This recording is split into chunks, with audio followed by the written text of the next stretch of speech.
Kelmen Balili, i cilësuar nga mediat helene se Escobarit Ballkanit, rezulton i varfër në llogaritë bankare dhe regjistrat hipotekore dhe të bizneseve. Hetimi i pasurisë i nisur kundër tij nga Prokuroria e Krimeve të Rënda ka arritur të gjejë vetëm 2 pasuri të Balilit, ku e para ndodhet në fshatin Stjar të Delvinës.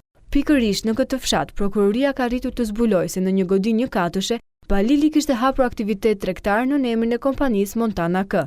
Kjo kompani rezulton se ka pasur objekt të veprimtarisë së saj, tregtime shumicë dhe pakicë dhe transport të kondensatit të papërpunuar, tregtime shumicë dhe pakicë të artikujve të ndryshëm, import-eksport, tregtime pakicë të karburantëve lubrifikant, lëndë djegëse dhe nënt produkteve të saj, transport ndërkombëtar të udhëtarëve dhe mallrave të tyre. Sipas prokurorisë, kjo pasuri që rezulton në emër të Kelmen Balilit është e pezulluar dhe nuk ka asnjë aktivitet tregtar, pasi në QKR konstatohet se është e çregjistruar. Ndërkohë, pasuria tjetër ndodhet në aksin rrugor Sarand Butrind Godin 3 katëshe. Kjo pasuri rezulton të ketë qenë hotelet dhe restorant, por që tashmë pas regjistrimit të QKR-s, pasuria është e çregjistruar. Ndërkohë, për sa i përket llogarive bankare në emër të Kelmen Balilit, nuk është gjetur asnjë llogari, përveç asaj që ndodhet në një bankë të nivelit të dytë, ku Balili merrte rrogun si drejtori i drejtorisë së transporteve në qytetin e Sarandës.